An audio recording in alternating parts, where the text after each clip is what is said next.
Eu senti no meu coração nessa manhã de compartilhar uma palavra com vocês, e essa palavra está no livro do profeta Amós.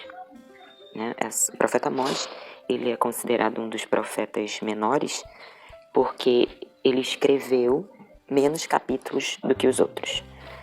Só para ilustrar, na verdade, eu venho falar com vocês sobre qual a mensagem que o profeta Amós nos passa nesse livro, né? A mensagem que Deus, através do profeta Amós, nos passa nesse livro. Em primeiro lugar, eu quero te mostrar quem é Deus, né? Quem é Deus? E Amós, no capítulo 4, versículo 13, ele diz assim: aquele que forma os montes, cria o vento e revela os seus pensamentos ao homem. Aquele que transforma a alvorada em trevas e pisa as montanhas da terra. Senhor, Deus dos exércitos é o seu nome. Capítulo 5, versículo 8, ele diz assim: Deus, é aquele que fez as Pleiades e o Órion, que faz da escuridão alvorada e do dia noite escura, que chama as águas do mar e as espalha sobre a face da terra. Senhor é o seu nome.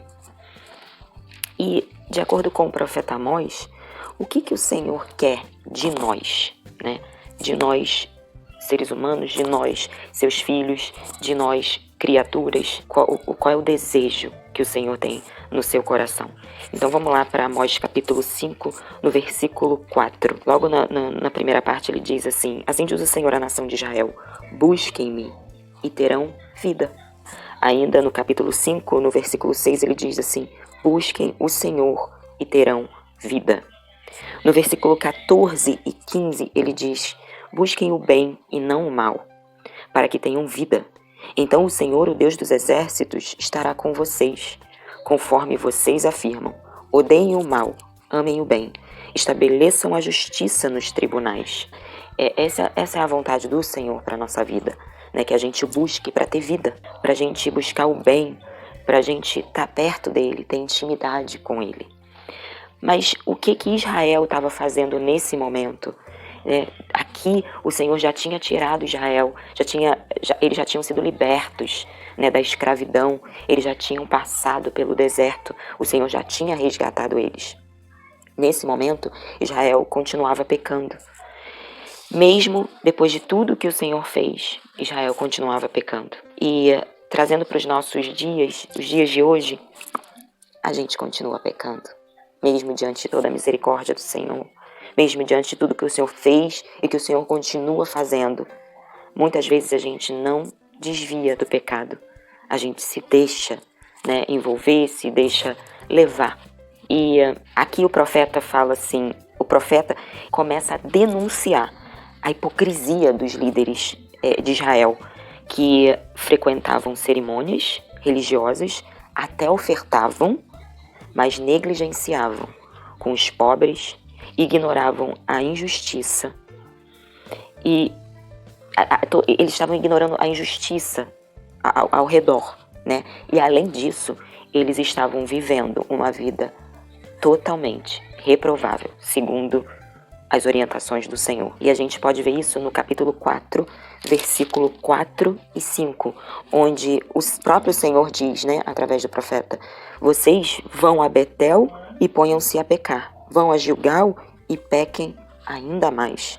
Ofereçam os seus sacrifícios cada manhã, os seus dízimos no terceiro dia, queimam pão fermentado como oferta de gratidão e proclamem em toda parte suas ofertas voluntárias. Anunciem nas israelitas, pois é isso que vocês gostam de fazer, declara o Senhor, o soberano. Ainda no versículo 21 do capítulo 5, o Senhor fala: eu odeio e desprezo as suas festas religiosas, não suporto as suas assembleias solenes, mesmo que vocês me tragam holocaustos e ofertas de cereal, isso não me agradará. Mesmo que me tragam as melhores ofertas de comunhão, não darei a menor atenção a elas. Afastem de mim o som das suas canções e a música das suas liras. Em vez disso, corra a retidão como um rio, a justiça como um ribeiro perene. Ou seja, quantos de nós vamos à igreja, achamos que estamos prestando culto racional, ofertamos, mas estamos ignorando o que está acontecendo à nossa volta. Estamos nos deixando levar pelas coisas mundanas, né? O ir à igreja, o ir prestar o culto, o dar as ofertas, o dízimo, não é o suficiente quando o nosso coração não está totalmente no Senhor, nos seus desígnios, nos seus mandamentos. Ainda em Amós 6, no versículo 8, na segunda parte do versículo 8, o Senhor fala assim: eu detesto o orgulho, né? Então, quanto estamos sendo orgulhosos, prepotentes, hipócritas, muitas vezes, não é verdade? Israel talvez estivesse pensando que estava fazendo o que era correto, né? Eu estou indo à igreja, eu estou prestando culto, eu estou fazendo ofertas de sacrifício, eu estou dando meu dízimo. Mas olha o que o Senhor fala no capítulo 6, versículo 3. Vocês acham que estão afastando o dia mau, mas na verdade estão atraindo o reinado do terror. É muito difícil, né? Quando a mão do Senhor vem sobre uma nação, vem sobre as nossas vidas, o próprio Senhor. E ainda assim, ainda que o profeta estivesse sendo usado por Deus para anunciar as coisas do Senhor, eles não queriam ouvir, né? Eles não queriam mudar. E no capítulo 3, no versículo 7, o Senhor fala mais uma vez, né? O Senhor estava falando com eles, mas olha que interessante. No capítulo 3, versículo 7, certamente o Senhor, o soberano, não faz coisa alguma sem revelar o seu plano aos seus servos e profetas. Quanto nós estamos com o coração receptivos a ouvir o que o Senhor está falando com a gente, ao que o Senhor quer falar com a gente, né? Quantas vezes pessoas são usadas por Deus para falar com a gente, muitas vezes com uma palavra de repreensão, muitas vezes uma palavra de conforto, mas o Senhor fala. O Senhor, o tempo todo, fala conosco. O Senhor, como diz a palavra, o Senhor não faz coisa alguma sem revelar antes o seu plano aos seus servos e profetas. Então o Senhor continuou tentando chamar a atenção do povo, né, dos israelitas naquele local. Como Ele ainda faz conosco, Ele chama a nossa atenção, Ele nos adverte, Ele nos conforta, Ele nos consola diversas vezes, o tempo todo, né, praticamente. Então, no capítulo 4, do versículo 6 ao 11, o Senhor está continuamente chamando a atenção do povo, porque Ele falou e o povo não ouviu. Então, Ele começa a agir para que o povo veja a situação, a real situação, e caia na real, né? Então, no versículo 6 do capítulo 4, ele começa: fui eu mesmo que dei a vocês estômagos vazios em cada cidade e falta de alimento em todo lugar, e mesmo assim vocês não se voltaram para mim, declara o Senhor. Também fui eu que retive a chuva quando ainda faltavam 3 meses para a colheita. No 8, gente de 2 ou 3 cidades ia cambaleando de uma cidade a outra, em busca de água, sem matar a sede. E mesmo assim, vocês não se voltaram para mim, declara o Senhor. Muitas vezes castiguei os seus jardins e as suas vinhas, castiguei-os com pragas e ferrugem. Gafanhotos devoraram as suas figueiras e suas oliveiras, e mesmo assim vocês não se voltaram para mim, declara o Senhor. Enviei pragas contra vocês, como fiz com o Egito. Matei os seus jovens à espada. Deixei que capturassem os seus cavalos. Enchi os seus narizes com o mau cheiro dos mortos e em seus acampamentos. E mesmo assim, vocês não se voltaram para mim, declara o Senhor. Destruí alguma das suas cidades como destruí Sodoma e Gomorra. Ficaram como um tição tirado do fogo. E mesmo assim, vocês não se voltaram para mim, declara o Senhor.